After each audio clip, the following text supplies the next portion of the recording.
Então, vamos para mais uma terça-feira, falando mais alto que nós conseguimos, não estamos com facilidades aqui, pelo contrário. Mas, então, só retomando. Hoje é a primeira terça-feira do mês, e é o dia em que nós temos, no trabalho presencial, o dia do tratamento perispiritual. Então, a equipe médica espiritual da casa comparece e, utilizando os médiuns como instrumentos, vão cuidar do perispírito de quem quiser passar pelo tratamento. Então, basicamente, é assim que funciona. E, além disso, normalmente, nas outras terças-feiras, na segunda e na quarta terça-feira de cada mês, a gente tem a apresentação de um estudo feito por um dos trabalhadores da casa. Na terceira terça-feira do mês, a gente tem o estudo do Livro dos Espíritos. E na primeira terça, como é hoje, nós estamos fazendo, até por uma orientação também confirmada pelos nossos amigos espirituais, para nós fazermos o Evangelho no centro. Normalmente, nós devemos, nós sugerimos e recomendamos que seja feito o Evangelho no lar. Como que a gente faz o Evangelho no lar? É simples. Então, o que a gente faz? A gente faz um combinado. É só fazer uma oração. A gente combina com os nossos amigos espirituais, todos os temos, um dia da semana, se quiser fazer mais, tudo bem, mas pelo menos um dia da semana, sempre aquele mesmo dia da semana e no mesmo horário. Então, a gente assim assume um compromisso de, naquele dia da semana, naquele horário, nós vamos nos concentrar e nós vamos fazer três coisinhas.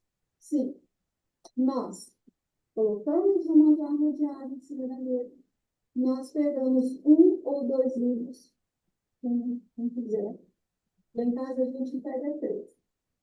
Um é um livro sempre de mensagens edificantes. Por exemplo, tem uma sequência de livros ditada pelo Espírito Emmanuel, ao que o Chico Xavier psicografou. Tem vários livros. Vinha de Luz, Pão Nosso,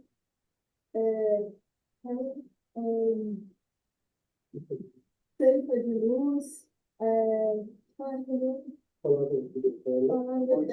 Fonte Viva. Tem vários deles. São mensagens curtas e que ela sempre, Emmanuel pegou um trechinho, às vezes uma frasezinha do Evangelho, e a partir daquela frase ele faz uma explanação. Os assuntos não tem tantos assuntos assim na nossa vida, mas ele pega aquilo ali e ele faz uma observação pequena e traz uma mensagem.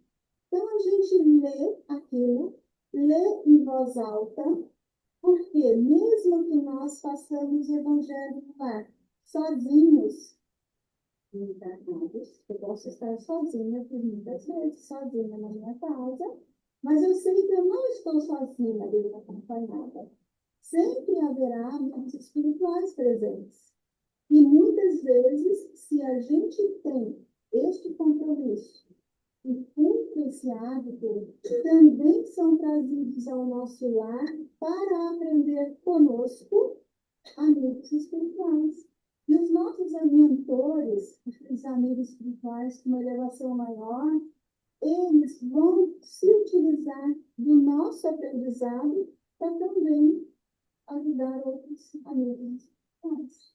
Tá? Então, a gente lê em voz alta, e a partir do momento que a gente leu aquilo, a gente faz algum comentário, uma interpretação que você tenha, algum assunto que lhe venha, algum fato que tenha acontecido, que tenha a ver com aquele assunto que foi da lição.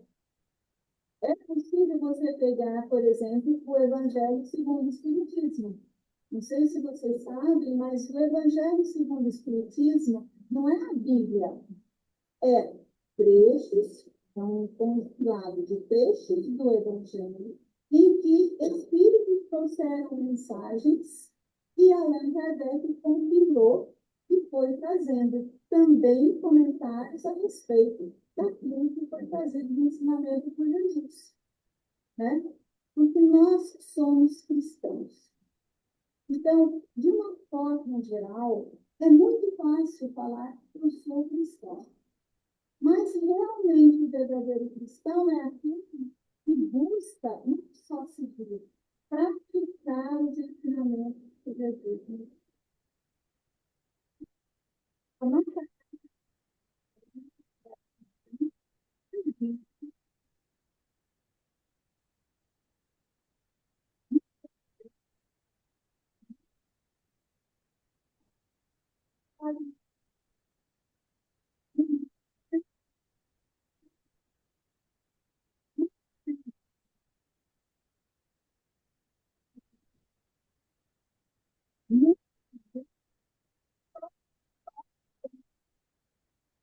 nascer naquela família, passar pelas situações pelas quais a gente passa, construir o nosso aprendizado formal de escola e tudo mais, formar ou não uma família, passar por essa informação, que é tudo isso que a gente faz com relacionamento, em contato, um olho no olho, isso é o que a gente vai fazer aqui, sabe? De preferência, evidentemente, a gente sempre se conscientizar do que a gente traz de inclinações e o que a gente pode fazer melhor. E, normalmente, as pessoas também têm o hábito de dizer: ah, mas se eu lembrasse o que já aconteceu comigo, eu poderia viver melhor, eu poderia fazer diferente.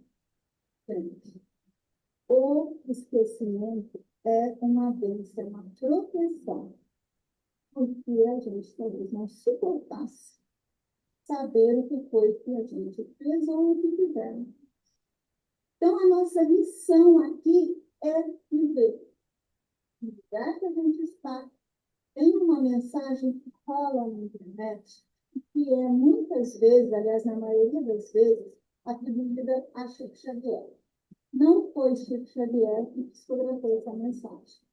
Foi um espírito chamado Hamed, e ele, o médium que psicografou, Francisco do Espírito Santo, uma coisa assim. Também chamava-se Francisco, mas não era o Chico Xavier. Mas ela começa assim: nasceste no lugar que merecias, tens a família, uma família que é a melhor para o vosso orientamento. É uma coisa parecida com essa mensagem. Mas eu vou pegar ela e colocar até no grupo, no Facebook também. Porque é isso. Nós não estamos aqui para cá. Nós não temos os relacionamentos que temos por aqui. Nós não estamos aqui fazendo nada por acaso. Existe um norte. É claro que nós temos as nossas escolhas. E é a partir das nossas escolhas que as coisas vão ser desenvolvidas. Sabe o que eu vi? Às vezes mesmo a gente tem que combinar, né, assim, fazer um negócio, vai aprender. Mas na maioria das vezes, mesmo você tendo assim, né, você acaba repetindo esse tipo. Sabe? Sim, é possível. O que a gente tem? A gente tem um norte, como fosse uma linha mestra para seguir. Só que nós também, embora nós não tenhamos a lembrança, nós temos uma coisa que é muito importante. Nós temos a consciência. Quantas vezes a gente está em dúvida sobre algo a fazer ou sobre uma atitude a tomar, e aí você vai, toma aquilo ali, de imediato você é a sua consciência mostrando. E aí você cometeu aquele equívoco, tá bom, próxima vez não faz mais. Né? Então, o que a gente veio fazer? Aprender. E a gente aprende com os erros.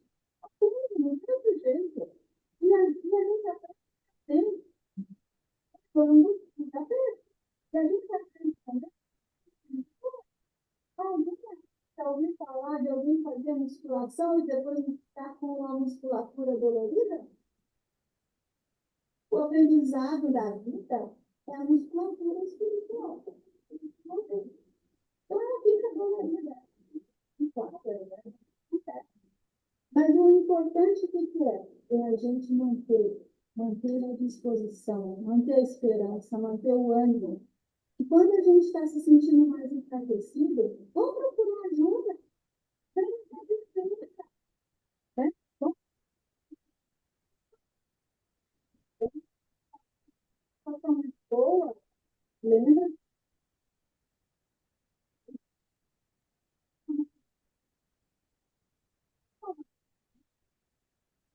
Afundar, né? Mas o falar, eu que sou mais antiga, o falar, o telefonema, um áudiozinho, dá mais propriedade para a fala.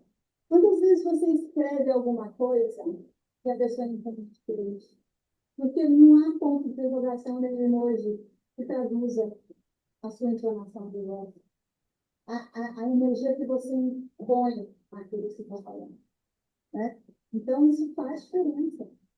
Qual a diferença de eu estar falando com você? Qual a diferença de falar? Posso falar. Qual a diferença que dá de você falar num toque, mesmo nosso e tal, não sei o quê, mas você não dá informação nenhuma, você fala num tom monocórdico. Expressão é essa. É uma coisa escrita. E a questão do norte que a gente tem na vida é isso. A gente tem linhas mestras. A gente tem algumas sequências, mas a gente também tem as escolhas. E às vezes a gente escolhe e se desvia daquilo que tinha sido traçado. Está errado? Não necessariamente errado, é um outro tipo de aprendizado.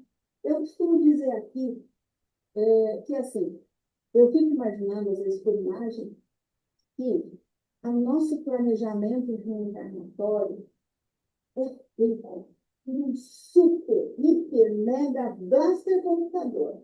Daqueles assim que a gente não tem noção de como é que funciona. Mas ele está totalmente preparado para. Eu tenho uma linha nessa para seguir. Mas aí eu dou uma desviada para cá, sabe o Waze? Automaticamente ele recalcula a rota. É por aí.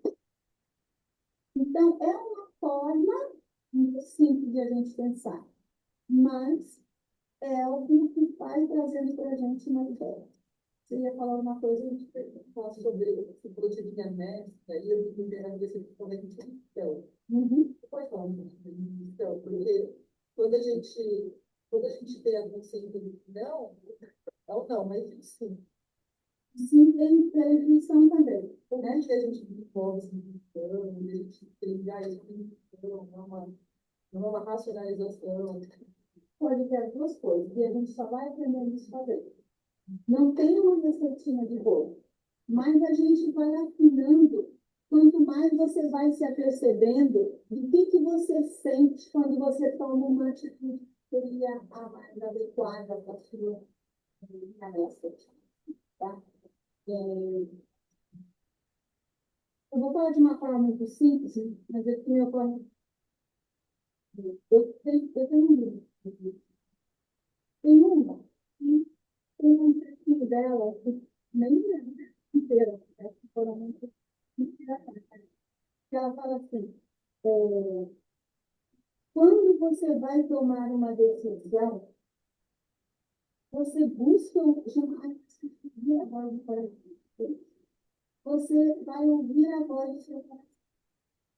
Parece que você pensar, mas eu gosto muito de não só de imagem, como de coisa. Eu sou mais divertida um pouco, sabe? Então, eu penso assim, quando eu ouço a voz do meu coração, ela está falando uma coisa que não consegue, que é o mais adequado, que é realmente aquilo. Aí, quando eu fico.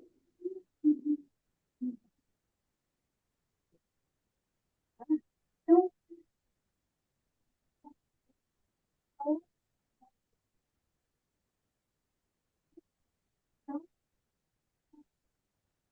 quando Então,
quando tiver uma decisão,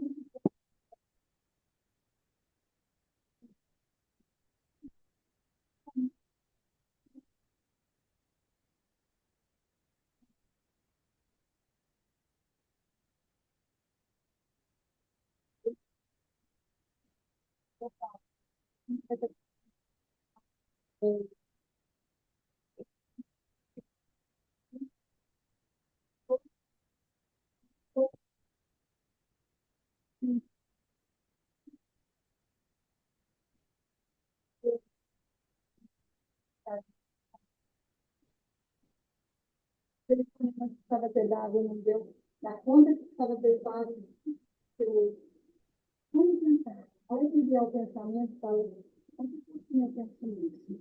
Agora estamos não vai comigo. Ou então, se for alguma coisa urgente, pede pensamento, vai fora, só, tá?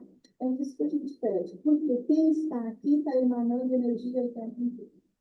E nós que estamos nos trabalhos, e os cursos que estão aqui, para acolher também os cursos que vêm, também precisam de boas investidas. Então, a gente sempre deixa uma música aqui para cada um busca acessar em si aquilo que estiver de melhor. E muitas vezes os adultos não sabem. E como é que eu acesso aquele que eu posso falar da minha experiência? Eu tenho sabe? Assim, uma pessoa que eu não mas as pessoas,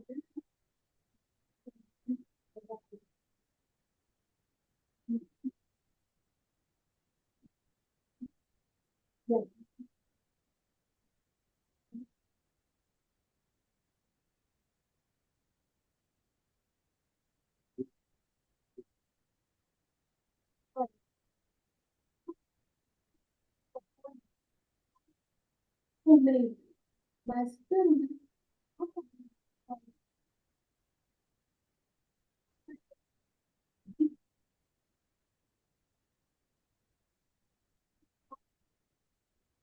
o evangelho,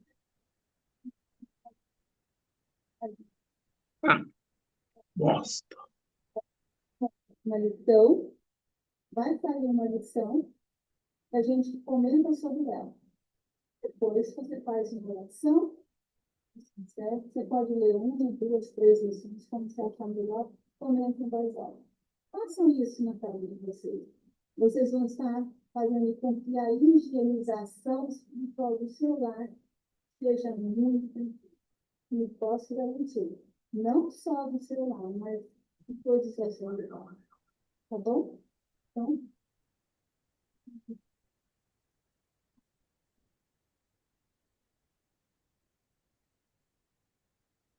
olha só o que eles estão acontecendo. Aprendendo.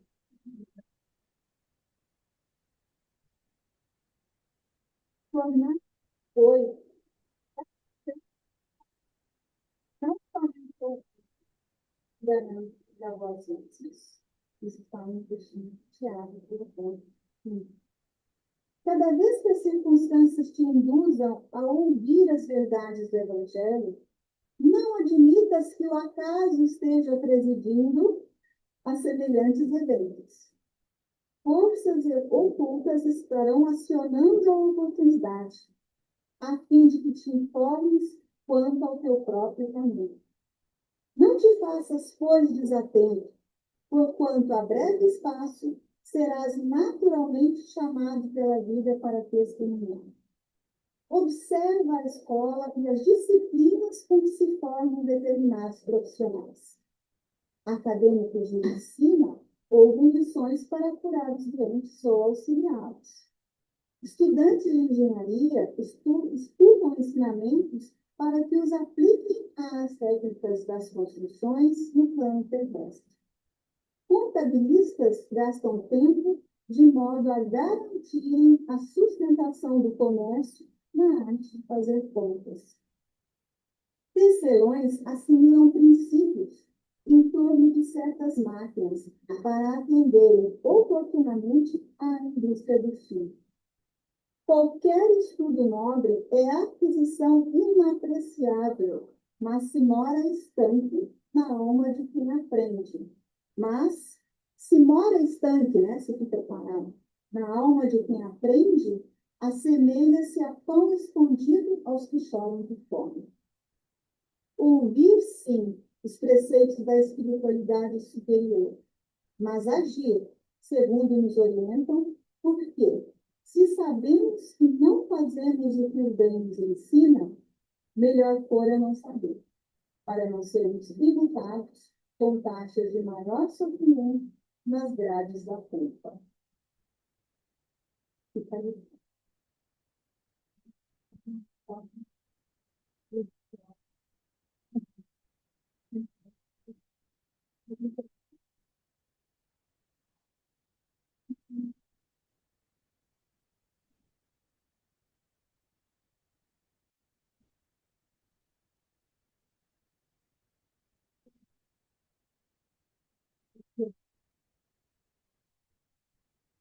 Possam colaborar nos trabalhos e a gente cancelar faz uma oração. E aqui eu peço que cada um, se possível, com os olhos, acessem aquilo que devem cuidar de você, a fim de que nós nos preparemos e auxiliemos os trabalhos anteriores. Deus, Pai, divino amor, bondade e misericórdia. Abençoar todos os que abençoar os trabalhos a serem desenvolvidos. E que todos nós possamos ser acompanhados pelos nossos bons amigos espirituais no retorno aos nossos vidas. Agradecemos pela oportunidade que estamos aqui.